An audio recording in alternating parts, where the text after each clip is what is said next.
What's in the box? What's in the fucking box? Here we are back for more What's in the Box. So I received quite a big one today, coming all the way from Austria, I do believe. Yeah, that's well packaged. That's how I like to see it.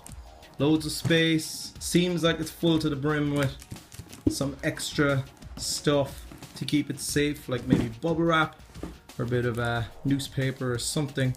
But yeah, this is the way it's done. This is how I like it. Right, I'm going to open it as quick as possible so we can get into it and find out what's in the box. Okay.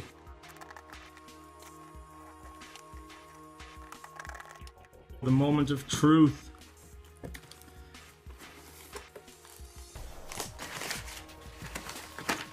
Alright, yes.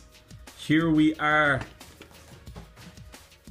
Metal Fatigue.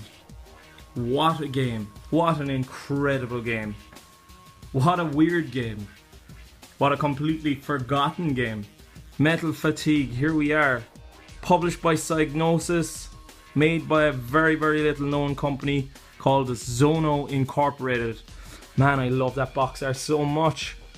It's so cool. The two combots fighting here from the different factions. This is an RTS game, very, very rare, not very well known by pretty much anybody. And I learned about this game years and years ago when I was a kid. I got a demo disc from PC Gaming World, the UK edition of that, by the way. I actually have the box, the demo box. This is the box that I learned all about Metal Fatigue. You can see right up there. Battle with gargantuan, airborne, land-based and subterranean robots. That's so true. Sadly though, I don't have the cover or the CD. I just have the back of the box for some reason. Anyway, bit about this game. It's an RTS, of course, but what's really, really interesting about this is it's one of the earlier fully 3D RTS games.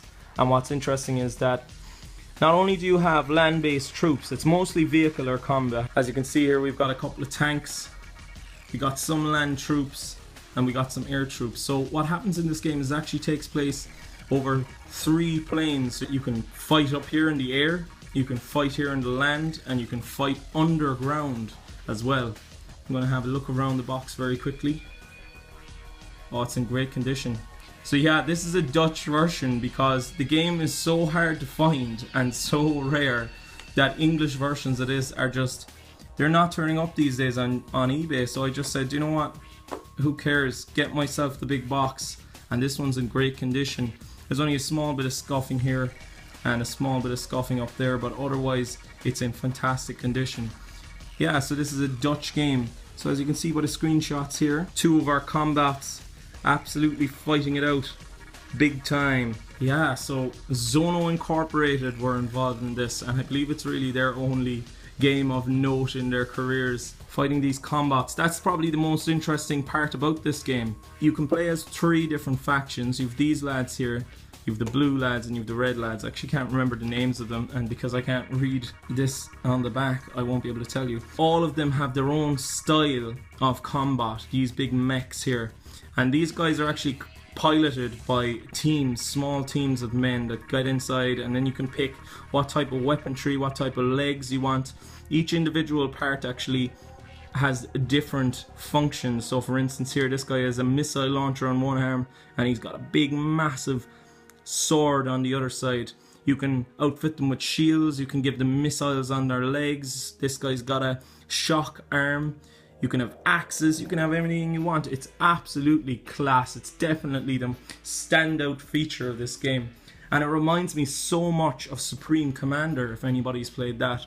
It's like a predecessor to that. While I understand Total Annihilation had some ideas that made its way into the spiritual successor that Supreme Commander became, I actually think that this is really the proper basis for Supreme Commander because it's got such interesting ideas in it. I love the graphics as well. I'm going to pop it open. I'm not going to wait too much longer. I'm going to see what's inside. It's pretty heavy, I must say.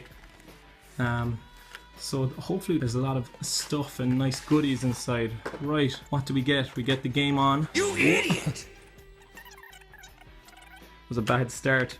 Yeah, so you get the game on 2 CD-ROMs by the looks of it, on Dutch, but so what, I'm just happy to have it in the collection really. So there's your 3 different factions.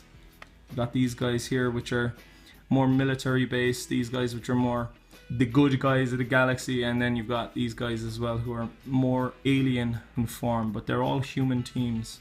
Lovely. Keep this here now. Alright, what else do we have? We've got Take-Two Interactive, who also published this game.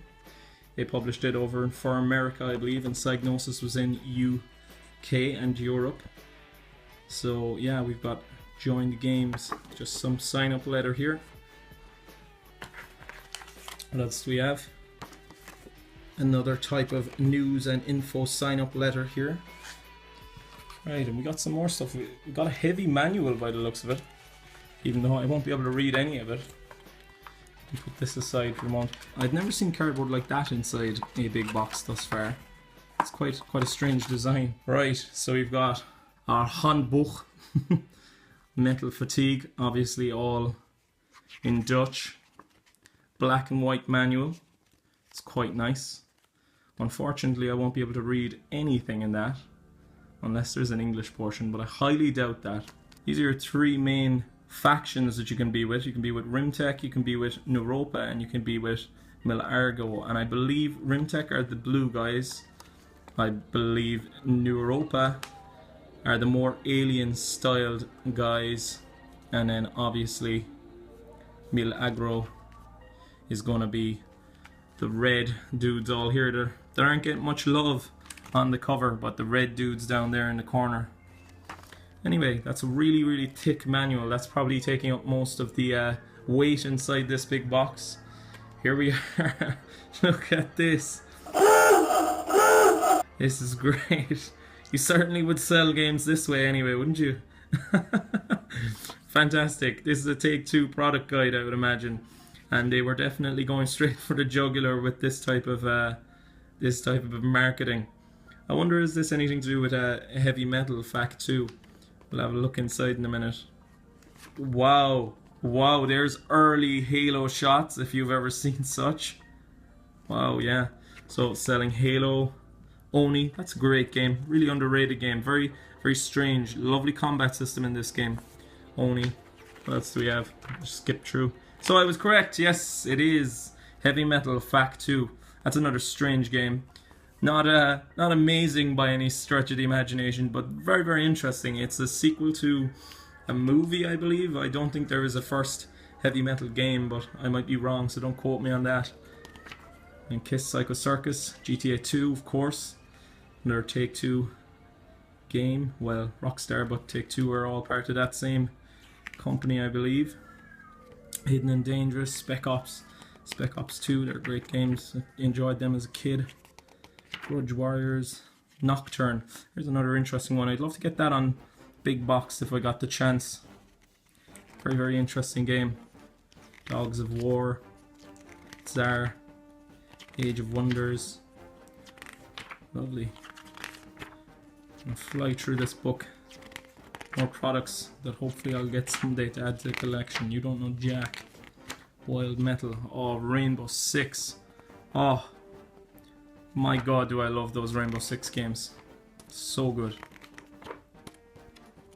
Game Boy stuff as well, very interesting.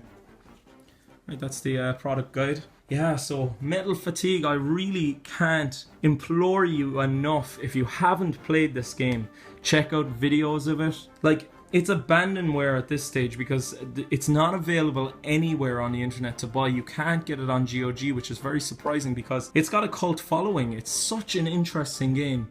As I was saying, it's mostly vehicular based in its combat style, but because you're able to fight in 3 separate planes, so usually where you have the HUD up on this side of the screen or the radar in RTS, you actually get 3 different planes that you can fight across, and you can pick between them, and then you can go searching around the fog of war in each of those 3 terrains. It's very interesting and actually makes the game quite a bit harder than a normal RTS because you have to be constantly watching. It's such a cool concept, so interesting, and definitely I think that this game is an underrated gem, and it's weird and it's just forgotten.